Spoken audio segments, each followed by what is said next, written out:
when did you leave Ireland with the intention of I'm going to look for work somewhere else? Do you remember? I think, was it 1991, I think. I think I moved to London in 1991. I think, as far as I remember, I think Miriam was in London and Tricia were in London before me. I'm fairly certain. And I think originally we just left as a summer job for the summer, and then I joined them you were at the Park Lane Hotel. Yeah. I can't remember if you came with me. It actually was. I think Miriam and Tricia were already there, and we went there originally. I think it was supposed to be temporary. It was actually 1990. Temporarily. It was 1992. Was it 1992? Oh, because yeah, if you remember, what year it was. If you remember, I think you, me, Tricia, and Veronica were renting the house in Salt Hill the year after we graduated. Yes. Right, and Miriam was working in London, and she came back and stayed with us for a couple of weeks, and then went back to London. And that summer in 1992, you guys all headed off. Yes. Okay. And I went to America. And then I went to America for the summer. When I came back, I then joined you guys in London in September. That's right. Okay, so it was 1992. We stayed there. We worked, got America, I think, was it 2 years I worked in the Park Lane Hotel, simply because it was just easier to work there. Yeah. And it was actually, I think, I'm trying to think, did Miriam and Tricia, and I'm thinking, did I actually apply for a visa? But I'm not too sure that I did. I remember Miriam was applying for, what visa was that on? The Donnelly or the Morrison at that stage? If they were applying for the visa, for the green card, that would have been, I think, the Morrison. I think the Donnelly was the first one that Pauline got. Yeah, the Donnelly would have been the first one. Oh, yeah. Okay, fair enough, yeah. But I think, I remember the guys I remember Miriam was applying for that, and I think Tricia as well, but I personally, I never actually thought to go to the States. I think it was too far away. Yeah. For me, I was kind of more happy to stay. To stay near enough to London. Yeah. And then I think I worked there for 2 years. Yeah. Yeah. And then I moved out and went to work at the business centre in Knightsbridge. Right. And and then after that, like, it was just various jobs in London. For the next 6 or 7 years. I think I was a total of 9 years in London. Were you really 9 years in London then? I'm nearly sure it was just over 9 years. Yeah. Because I moved back. Oh, hang on, 92. Then I couldn't have been. I moved back. Oh, hang on. Let me just think. Then I couldn't have been long. It must have only been 8 years then, because I moved back in November 99. Right. November 99, I moved home. Yeah. For good. Yeah. I moved back from Ireland. I moved back to Ireland. Wow, so that's only 8 years. I thought it was 9. Oh, okay, so 8 years, yeah. In London in total. Yeah. Did you have a job or a car in or anything like that in Ireland before you left? No. What were conditions like in Ireland when you left? Do you remember? But sure, it wasn't good at all. I remember we had spent most summers, we always went abroad to Germany, to look for work and that. And the summer of 91 then, we decided we'd stay in Ireland because we'd never actually spent a summer in Ireland all through college. Yeah. And we couldn't get work. Yeah, that's right. We literally could not get work at all.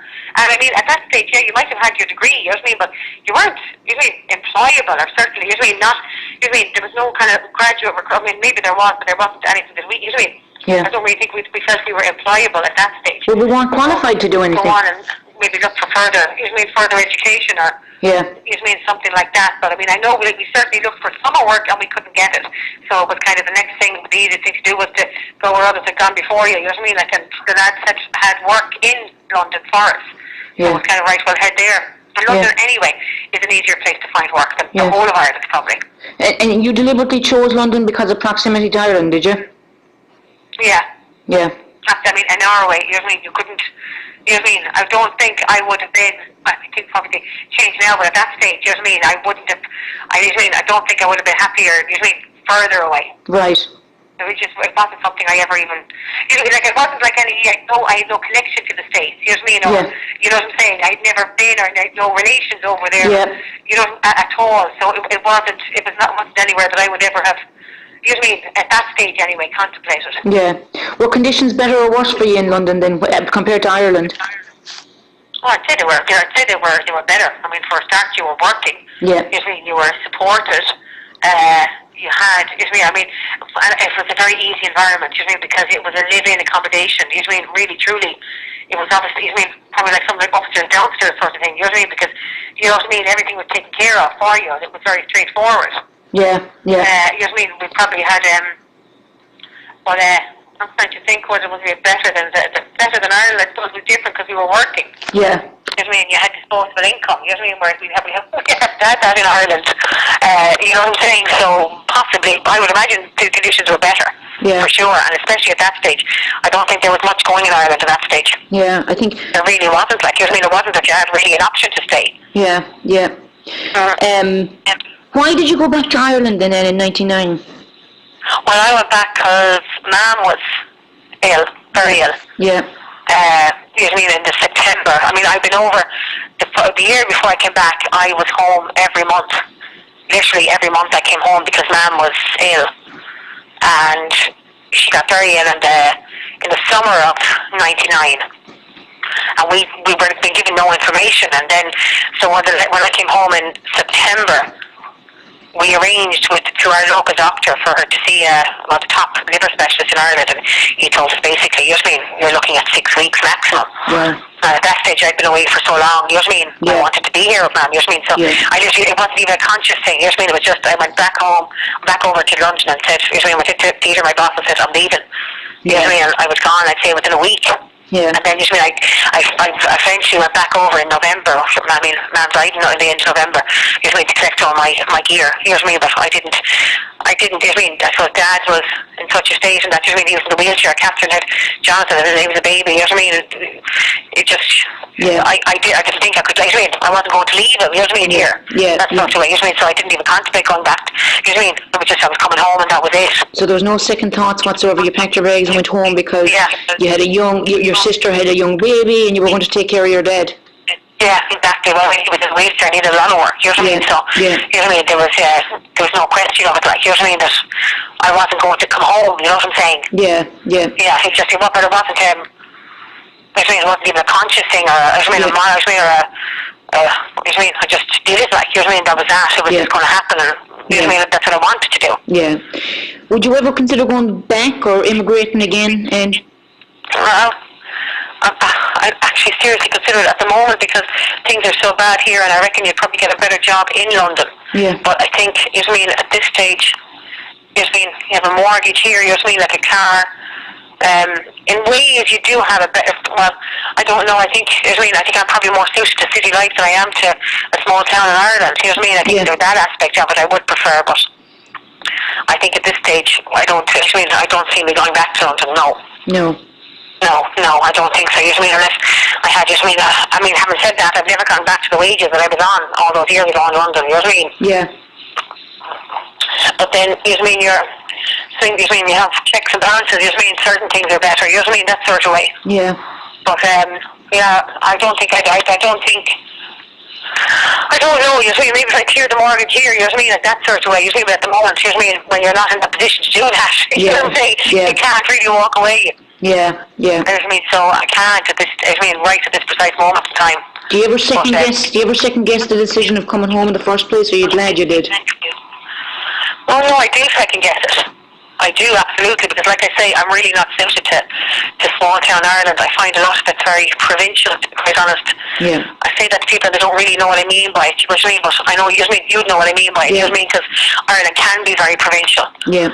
I mean, that sort of way, and I do find that, and there isn't, like, there aren't a lot of people like you share my interests, you know what I mean, like that sort of way, you know what I mean, we can sit down and talk about, you know what I mean, and maybe Jim, you know what I mean, I can maybe marry my sister sort of thing, but like, you know what I mean, I kind of think, you know what I mean, there aren't a lot of people that you can have those kind of conversations with, you know what I'm saying? I do, yeah. So you're kind of, I mean, you're out in a limb, like, you're kind of, you know, certainly you couldn't have them at work or anything like that. They'd look at you, you know what I mean, what are you talking about? I mean, to that, in fact, one of the guys that worked at the new guy, we were talking about it, about the hedge funds and the whole shebang, and we were just saying, this is crazy, like, it's a self-fulfilling prophecy and the whole shebang, and blah, blah, blah. He went off and we were talking, and Sandra goes, what? Sandra says to me, and she's a lovely girl, and I'm mad about it, and she goes, what on earth are you talking about? She didn't know. You know what I'm saying? Yeah. You don't, you know what I mean, when you're isolated like that, like, you don't have that, but then that's probably because, you know what I mean, the job, I mean, as well, you know what I mean, but then it's very difficult to, you know what I mean, get into the sort of job that I mean that I would like. You know what I mean? Where you would have an input. You know what I mean? And that's hence why I'm looking at the minute. You know what I mean? Really, truly,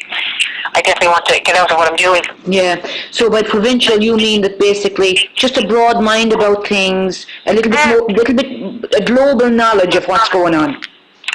Yeah, you know what I mean? And it isn't all, you know what I mean, about immediate things. You know what I'm saying? Like, people are, you know what I'm saying? People are, like, at work, you know what I mean? People, I don't even think people would be aware of the, I was talking to Leslie at work, you know what I mean? Leslie goes about the riots in London. She's going, what? You say, what riots? What's trouble? What's all that about? You know what I mean?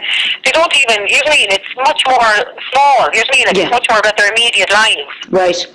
You know what I mean? There's no, you know what I mean, provincial in that sense. Like, it's just a small town sort of mentality. I don't know. It's just something. Some people are interested in it, but it's you know, the vast majority of people certainly aren't. Yeah, I guess the Americans saying thinking outside the box. Their boxes, their job, their home life. Immediate, home life. Yeah, exactly. You know, Yeah, you just don't really have those kind of conversations. You know what I mean? Like on a, you know what I mean? It's just like, you know what I mean? It doesn't affect them at all in that sense. Yeah. Yeah. You know, obviously we're all aware of the downturn and that it couldn't but be, but I mean, it's not, the news doesn't affect them and that's, you know what I mean, obviously it does, but you know what I mean, they're not aware of it or not interested in it. It does in that it's news, but the fact that it affects them doesn't, it's not hitting home. Just, as I always say to the guys, I mean, I'm always saying to the guys, politics is what you put in your mouth, you know what I mean? Yeah. It's everything, you know what I mean? It's, but you might as well be talking to the wall. I don't get into it with them because there's no real point, you know what I mean? You know what I mean? It's that provincialness, you know what I mean? That small-minded, narrow, not even small-minded because none of them are bigoted or intolerant or anything, but it's just a narrow focus, you know what I mean? Yeah. And a much more limited focus, and that just drives me crazy. Yeah. But that's small-town Ireland for you. Yeah. Not really small town anywhere. You know what I mean? I agree. I agree. I mean, let's face it. The reason that I think it's that provincial attitude that we ended up with two terms of Republicans. People don't read. Let's face it. Let's look at what, as you just said earlier about Fox News. They want people to do the thinking for them. Yeah. They don't want to think through it themselves, and the only way you can think through it is to do a bit of research and make up your own mind. You got to read. Yeah. And I think people are complacent. They want somebody to shout at them and say, "Here's what you should think."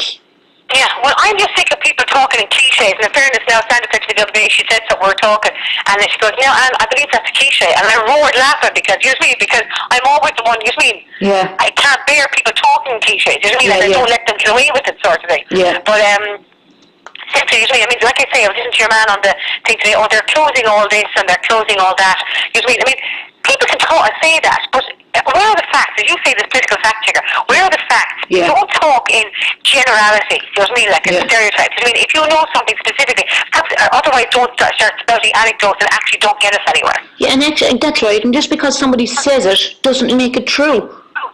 Yeah, but you're precisely. But I mean, you see a lot of. I was talking actually to Didi now, and Didi be the exact same as ourselves. Like, you know, I was talking to her. We were talking about. She never knew that because I did.